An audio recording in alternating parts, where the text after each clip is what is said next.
a Bíblia nos mostra que os problemas enfrentados por José com seus irmãos era um problema estrutural dentro daquela família. Vamos voltar ao conflito que começou entre Jacó e seu irmão Esaú. A Bíblia nos diz que quando os dois nasceram, Esaú saiu primeiro. Entretanto, Jacó, nascendo logo depois, saiu agarrado ao calcanhar de seu irmão. É claro que se essa cena fosse presenciada hoje, ela seria um tanto engraçada. Mas naqueles dias entenderam que já desde o ventre as crianças lutavam para saber quem iria sair primeiro. E no momento em que Jacó nasceu agarrado ao calcanhar de seu irmão, entenderam que ele queria então puxá-lo para sair à sua frente.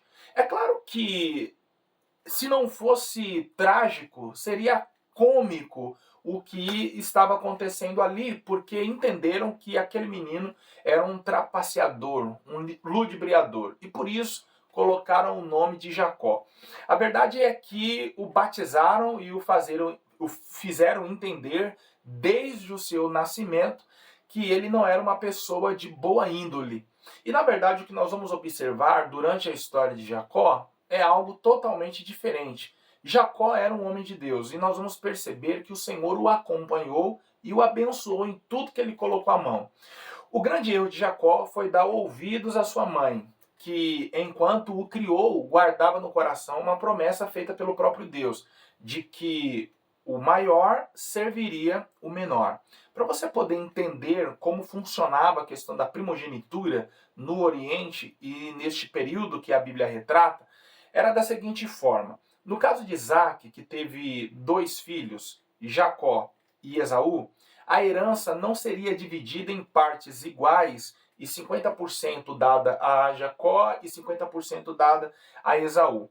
A questão aqui seria como? A herança seria dividida em 4 partes iguais e poderíamos dizer que 3 partes seria dada ao primogênito, no caso Esaú, e uma parte a Jacó.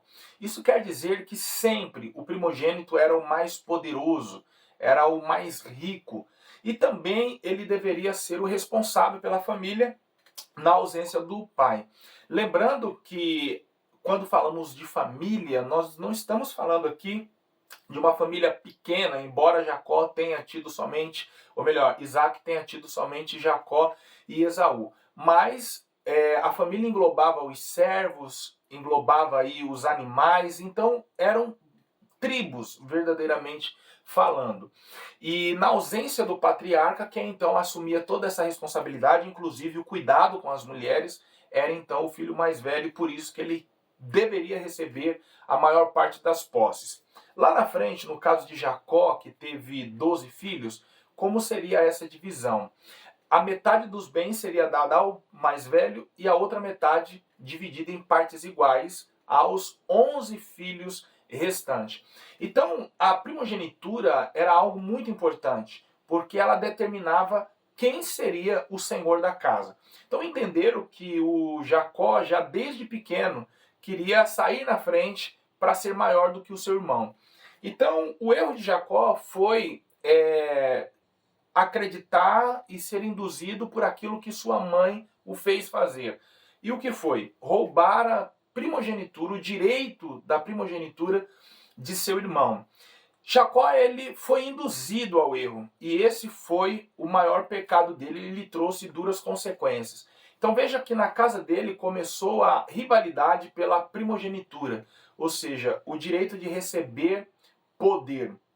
Quando ele casa, a Bíblia nos diz que ele foi enganado pelo sogro, porque ele havia trabalhado 7 anos para pagar o dote por Raquel, a mulher a quem ele amava, mas no dia do casamento ele foi enganado. Quando passou a noite de núpcias, ele percebeu então que não havia casado com a Raquel, mas sim com a irmã dela mais velha, a Leia. E a desculpa que o pai dela, tio de Jacó, deu é que naquela região o costume não era dar a filha mais nova em casamento primeiro que a mais velha. Então é por isso que ele ali deu a mais velha em casamento. A grande questão é que o Labão percebeu que durante os 7 anos que Jacó trabalhou para ele, ele foi então abençoado. Então ele deu um jeito de fazer com que Jacó permanecesse ali mais um tempo, para que então fosse abençoado através da vida deste moço. E o que propôs Labão? Que Jacó trabalhasse mais 7 anos para pagar então o dote de Raquel. Então ele já havia trabalhado 7, acabou ficando ali pelo pagamento de Léia, trabalhou mais 7 para poder casar-se com Raquel. Então veja que ele trabalhou 14 anos por uma única mulher.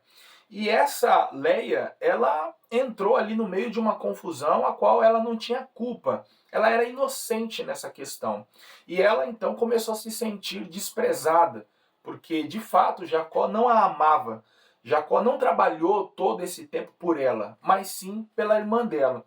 Em razão desse desprezo, o Senhor Deus resolveu abençoar Léia. E o que fez? Abriu-lhe a madre.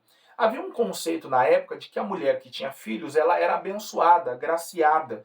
E a que não tinha filhos, ela era então amaldiçoada. É por isso que nós vamos ver diferentes mulheres preocupadas com a questão da esterilidade. Não era somente uma questão vaidade, de realização pessoal. Era uma questão espiritual também, que envolvia a esterilidade. Então, Deus vai dar a Léia alguns filhos. Ela vai ter, primeiramente, Rúben, Simeão, Levi e Judá.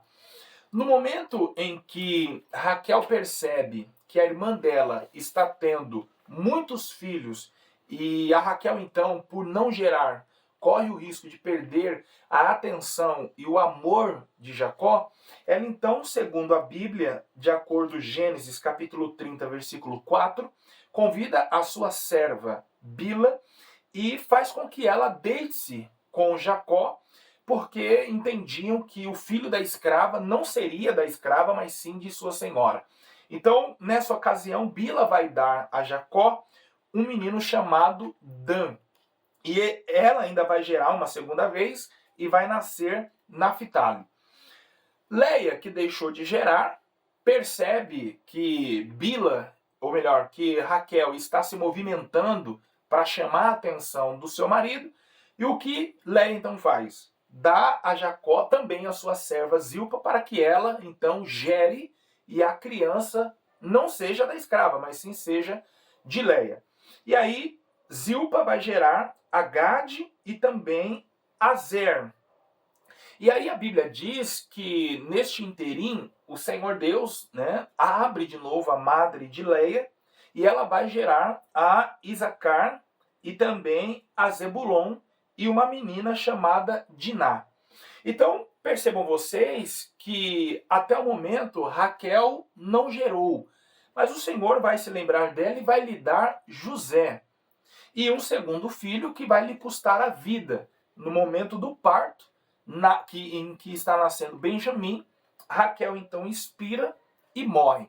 Percebam vocês que aquele ambiente de disputa presente na casa de Isaac, né, com seus 2 filhos, Jacó e Esaú, brigando pela primogenitura, brigando pelo poder, pelo destaque, também esteve presente na casa de Jacó com as suas 2 mulheres. As duas também estavam disputando a atenção do marido e disputando, eu não diria primogenitura, mas disputando o direito de ser a primeira no coração de Jacó. Então veja que algo que ele semeou no passado, agora ele está colhendo entre as suas 2 mulheres. E isso vai custar a vida de Raquel, porque ela vai morrer ao gerar um segundo filho. Então, percebam vocês que esse ambiente de disputa, ele vai permanecer na casa de Jacó, e a Bíblia nos diz que no capítulo 37 do Gênesis, que o Isaac, o José, perdão, né, que é tanto nome, que o José, o penúltimo filho, é o primogênito de Jacó com Raquel, e em razão disso vai ser o menino que ele então vai mais amar. O comentarista até chama a atenção de que um pai não deve fazer isso, uma mãe não deve fazer isso, mostrar preferência por um filho, porque trará ele proporcionará um ambiente de disputa dentro da casa, porque os filhos começarão então a disputar a atenção do pai. Então José, num primeiro momento, ele começa a ser odiado por seus irmãos porque ele é o mais amado. E Jacó deixa isso muito claro. E ainda vai lá e lhe faz uma túnica de várias cores. Eu não quero aqui discutir o mérito da túnica, se de fato ali Jacó já estava apontando que escolheria José para ser o primogênito, mas eu quero explicar a vocês essa questão de José possivelmente ser o primogênito e herdar. Havia algumas impossibilidades. A primeira é que ele não era o primeiro filho, então ele não poderia ser o primogênito. Mas o caminho ao longo do tempo começou a ser aberto. Como? Lembrem-se que o primogênito de Jacó foi com Leia, e o nome dele era Ruben. Só que a Bíblia nos diz que Ruben ele perdeu o direito à primogenitura a partir do momento que ele se deitou com uma das servas do pai dele, no caso Bila. Então, por ele ter cometido incesto, ele perdeu o direito à primogenitura. Se ele perdeu o direito à primogenitura, eu irei até colocar na tela aqui, vai dar um pouquinho de trabalho, mas eu vou colocar para ficar bem didático, tá? Se ele perdeu a primogenitura, logo ela deveria passar ao segundo filho de Jacó, e no caso dele, Simeão. Só que a Bíblia nos diz que no episódio entre Jacó e os siquemitas que envolveram a filha mais nova, né, a única filha de Jacó, Diná, que Siquém se relacionou com ela antes do casamento. Então, Simeão e Levi entenderam que ali aconteceu um desrespeito com a irmã deles e eles então deveriam ser punidos. Então, sem a autorização de Jacó, eles foram lá e mataram todos os siquemitas. E a Bíblia nos diz então que diante dessa traição, eles também perderam o direito à primogenitura. Então, os 3 primeiros filhos de Jacó perderam a oportunidade de serem os senhores da casa na ausência do pai. Então, Ruben saiu, Simeão saiu, Levi também saiu. Na linha de sucessão dos filhos, o que deveria ser então o herdeiro era Judá. Judá, no caso, foi o 4º filho de Jacó com Leia. Mas se nós aqui observarmos e tentarmos entender as razões para o conflito e do porquê os irmãos se uniram para tirar José da jogada, é que agora nós temos não somente um possível herdeiro, um possível primogênito, já que os outros saíram de cena. Além de Judá, nós vamos ter Dan como um possível primogênito, porque ele foi o primogênito de Jacó com Bila, e nós vamos ter Gade, que foi o primogênito de Jacó com Leia. É verdade que os filhos da escrava, eles não governavam, eles não podiam herdar, melhor dizendo. Mas lembrem-se que nós estamos em um ambiente de disputa e os possíveis candidatos à primogenitura não podiam ser primogênitos. Ficou no colo de Judá essa responsabilidade. Só que parece que Jacó não quer dar essa primogenitura a Judá. Ele então ama mais a José, já é um indício de que ele poderia beneficiar José de alguma forma. Ele ama mais a José, ele dá um presente a José que não deu a nenhum dos filhos. E no capítulo 37 nos diz a Bíblia que José lhe trazia a má fama dos filhos de Bila e de Zilpa para o seu pai Jacó. Então, parece que o José aqui, além de ser o mais amado, ele quer, de alguma forma, isso na visão dos seus irmãos, prejudicá-los para ganhar mais ainda a atenção do pai dele. E aí tem um agravante, José ele começa a ter sonhos, certo? No caso do sol, da lua, das estrelas, dos feixes, tudo demonstrando ali que José ele está começando a alimentar a ideia de que será o primogênito. E ele poderia receber a primogenitura porque, assim como Judá, na linha de sucessão, poderia ser o herdeiro, José, por ser o primogênito de uma mulher livre, que era Raquel, ele também poderia herdar tudo. já que os três possíveis herdeiros tinham saído de cena e perderam. Jacó ele poderia dar a primogenitura para quem ele quisesse. Então, novamente, o lar de Jacó vai virar um ambiente de disputa, porque agora todos os filhos se reúnem contra José e é como se eles dissessem assim: José não vai herdar aqui. Ele está pensando que ele é quem? Então vamos fazer de tudo para tirá-lo daqui, para que ele não herde. Ou seja, eles estão eliminando um possível herdeiro, certo?